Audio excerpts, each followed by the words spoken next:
നമസ്കാരം, welcome back to our channel. ഇന്ന് നമുക്ക് നല്ലൊരു വാട്ടർമെലൺ ഡ്രിങ്കിന്റെ റെസിപ്പിയാണ്.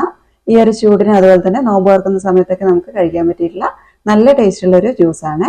അപ്പോൾ അതെങ്ങനെയാണ് തയ്യാറാക്കുന്നതെന്ന് കണ്ടു നോക്കാം. അപ്പോൾ ഈ ഒരു ജ്യൂസ് ഉണ്ടാക്കുന്നതിന് വേണ്ടിയിട്ട് 2 കഷ്ണം തണ്ണിമത്തൻ എടുത്തിട്ടുണ്ട്. ഇതിൽ ഓരോ കഷ്ണം ഒന്ന് മുറിച്ചെടുക്കുകയാണെങ്കിൽ ഏകദേശം ഒരു 2 കപ്പൊക്കെ ഉണ്ടാകുക. ഇതിൽ ഒരു കഷ്ണം നമുക്ക് അരിഞ്ഞെടുത്തിട്ടൊന്ന് മിക്സിന്റെ ജാറിലിട്ടിട്ട് അടിച്ചെടുക്കാനുള്ളതാണ്. ബാക്കി നമുക്ക് അവസാനം ജ്യൂസ് മിക്സ് ചെയ്യുന്ന സമയത്ത് എടുക്കാം. അപ്പോൾ ഒരു കഷ്ണം എടുത്തിട്ട് അതിന്റെ കുരുയൊക്കെ ഒന്ന് കളഞ്ഞിട്ട് ജാറിലിട്ടിട്ട് അടിച്ചെടുക്കാൻ എളുപ്പത്തിന് വേണ്ടിയിട്ട് ചെറിയ കഷ്ണങ്ങളാക്കിയിട്ടൊന്ന് മുറിച്ചിട്ടുണ്ട്. എന്നിട്ട് മിക്സിന്റെ വലിയ ജാറിലേക്ക് ഇട്ട് കൊടുക്കാം. ഇതിലേക്ക് ഒരു 2 ടേബിൾ സ്പൂൺ കണ്ടൻസ്ഡ് മിൽക്കും കൂടെ ചേർത്ത് കൊടുക്കാം. ഒരു 3 കപ്പ് പാലിനുള്ള ജ്യൂസാണ് ഉണ്ടാക്കുന്നത്. അപ്പോൾ ഒരു 2 ടേബിൾ സ്പൂൺ കണ്ടൻസ്ഡ് മിൽക്കൊക്കെ മതിയാകും. ബാക്കി നമുക്ക് പഞ്ചസാര ചേർത്ത് കൊടുക്കാം. ഒരു 2 ടേബിൾ സ്പൂൺ നിറച്ചും പഞ്ചസാര ചേർക്കുന്നുണ്ട്. ഇത്രയും മതിയാകും കേട്ടോ. എന്നിട്ട് നമുക്ക് അവസാനം മിക്സ് ചെയ്ത് നോക്കിയിട്ട് മധുരം കുറവുണ്ടെങ്കിൽ അന്നേരം ചേർത്ത് കൊടുക്കാം. കണ്ടൻസ്ഡ് മിൽക്ക് ഇല്ലെങ്കിൽ അതിനനുസരിച്ച് പഞ്ചസാര ചേർത്ത് കൊടുക്കണേ. അന്നേരം ഒരു 4 ടേബിൾ സ്പൂൺ പഞ്ചസാരയൊക്കെ ചേർത്ത് കൊടുക്കേണ്ടി വരും. ഇനി ഇതിലേക്ക് വേണ്ടത് നല്ല തണുത്ത പാലാണ്. ഇതൊരു 3 കപ്പ് തണുത്ത പാലാണ്. പാല് നന്നായിട്ടൊന്ന് തിളപ്പിച്ചെടുക്കുക. പിന്നെ റൂം ടെമ്പറേച്ചർ ആയി കഴിഞ്ഞിട്ടുണ്ടെങ്കിൽ ഫ്രിഡ്ജിലേക്ക് എടുത്ത് വെച്ചിട്ട് നന്നായിട്ടൊന്ന് തണുപ്പിച്ചെടുത്താൽ മതി. ഈ പാലിൽ നമുക്ക് കുറച്ച് ജാറിലേക്ക് ഒഴിച്ചു കൊടുക്കാം. കുറച്ച് ഒഴിച്ചിട്ട് അടിച്ചെടുക്കുമ്പോഴായിരിക്കുമല്ലോ തണ്ണിമത്തനൊക്കെ നന്നായിട്ട് അരഞ്ഞു വരിക. അപ്പോൾ പകുതി ഒഴിച്ചു കൊടുത്തിട്ട് ഇതൊന്ന് നന്നായിട്ടൊന്ന് അരച്ചെടുക്കാം. ഇതൊരു 2-3 മിനിറ്റ് നന്നായിട്ടൊന്ന് അടിച്ചെടുത്തിട്ടുണ്ട്. ഇതിവിടെ ഇരിക്കട്ടെ.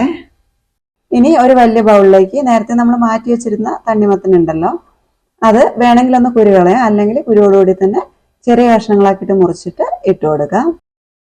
ഇത് ഏകദേശം ഒരു 2 കപ്പൊക്കെ ഉണ്ടാവുക. ചെറിയ കഷ്ണങ്ങളാക്കിയിട്ടാണ് മുറിച്ചിട്ടുള്ളത്. എന്നാലും നമുക്ക് ഇതൊന്നും കൂടി ഒന്ന് തവി വെച്ചിട്ട് ഒന്നും കൂടി ഒന്ന് ഉടച്ചു കൊടുക്കാം. ഇത് കണ്ടല്ലോ, ഈ ഒരു പരുവത്തിൽ ഉടച്ചെടുത്തിട്ടുണ്ട്. ഇനി ഇതിലേക്ക് ഇപ്പം അടിച്ചു വെച്ചിരിക്കുന്ന പാലും കൂടി ഒഴിച്ചു കൊടുക്കാം. അതിന്റെ കൂടെ തന്നെ നമ്മൾ നേരത്തെ തണ്ണിമത്തൻ അടിക്കാൻ വേണ്ടിയിട്ട് ജാറിലേക്ക് ഒഴിച്ചിരുന്ന പാലുണ്ടല്ലോ, അതിന്റെ ബാക്കിയുള്ള പാലും കൂടെ ഒഴിച്ചു കൊടുക്കാം. എല്ലാം നന്നായിട്ട് മിക്സ് ചെയ്തെടുക്കുക. എന്നിട്ട് മധുരമൊക്കെ പാകത്തിനുണ്ടോന്ന് നോക്കുക. മധുരം പാകത്തിനില്ലെങ്കിൽ പഞ്ചസാര വീണ്ടും വേണമെങ്കിൽ ചേർത്ത് കൊടുക്കാം കേട്ടോ.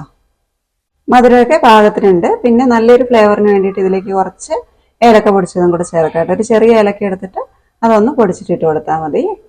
അതും കൂടെ ചേർത്തിട്ട് ഒന്നും കൂടി ഒന്ന് മിക്സ് ചെയ്തെടുക്കുന്നുണ്ട്. ഇപ്പൊ നല്ല പെർഫെക്റ്റ് ആയിട്ടുള്ള ടേസ്റ്റ് ആയിട്ടുണ്ട്. ഇതിലേക്ക് നമ്മൾ നല്ല തണുത്ത പാലാണ് എടുത്തിട്ടുള്ളത്. എന്നാലും ഇപ്പൊ തന്നെ കുടിക്കാനുള്ളതാണെങ്കിൽ കുറച്ച് ഐസ് ക്യൂബ്സും കൂടി ഇട്ട് കൊടുത്തിട്ട് തണുപ്പൊന്ന് കൂട്ടിയെടുക്കാം. നല്ല തണുപ്പുള്ള വെള്ളമായിരിക്കും കഴിക്കാൻ നല്ല ടേസ്റ്റ്.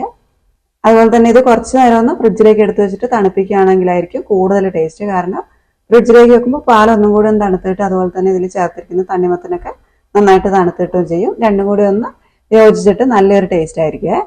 അപ്പോൾ സമയം ഉണ്ടെങ്കിൽ ഫ്രിഡ്ജിൽ വെച്ചിട്ട് തണുപ്പിച്ചിട്ട് തന്നെ ഉപയോഗിക്കുക. അതല്ലെങ്കിൽ കുറച്ച് ഐസ് ക്യൂബൊക്കെ ഇട്ടിട്ട് നന്നായിട്ട് തണുപ്പിച്ചിട്ടെടുക്കുക. അതുമല്ലെങ്കിൽ നമുക്ക് ആദ്യം തന്നെ ഫ്രിഡ്ജിൽ വെച്ച് തണുപ്പിച്ചെടുത്തിരിക്കുന്ന തണ്ണിമത്തൻ ജ്യൂസ് ഉണ്ടാക്കാൻ വേണ്ടിയിട്ട് ഉപയോഗിക്കാം. ഏത് വിധത്തിലാണെങ്കിൽ ജ്യൂസ് നല്ല തണുപ്പുണ്ടായാൽ മതി. തണുപ്പുള്ളപ്പോഴായിരിക്കും കഴിക്കാൻ നല്ല ടേസ്റ്റ് ഉണ്ടാവുക. അപ്പോൾ തണ്ണിമത്തനൊക്കെ ധാരാളമായിട്ട് കിട്ടുന്ന ഈ ഒരു സമയത്ത് നമ്മൾ മുറിച്ചിട്ട് ബാക്കി വെക്കുന്ന തണ്ണിമത്തൻ കളയാതെ ഇതുപോലെയൊക്കെ ഒന്ന് ജ്യൂസ് ഉണ്ടാക്കിയിട്ട് കഴിച്ചു നോക്കുക. കഴിച്ചു നോക്കിയിട്ട് നിങ്ങൾക്ക് ഇഷ്ടമാവുകയാണെങ്കിൽ നിങ്ങളുടെ അഭിപ്രായങ്ങളൊക്കെ ഒന്ന് താഴെ എഴുതുക. അതുപോലെ തന്നെ വീഡിയോ ഒന്ന് ലൈക്ക് ഷെയറും കൂടെ ചെയ്യണം. പിന്നെ നമ്മുടെ ചാനൽ സബ്സ്ക്രൈബ് ചെയ്യാതെയാണ് കാണുന്നതെങ്കിൽ ഒന്ന് സബ്സ്ക്രൈബ് ചെയ്തിട്ട് സപ്പോർട്ടും കൂടെ ചെയ്യണേ. അപ്പോൾ ഇതുപോലെയുള്ള നല്ല റെസിപ്പീസുമായിട്ട് അടുത്ത വീഡിയോയിൽ കാണാം. അതുവരെ നന്ദി, നമസ്കാരം.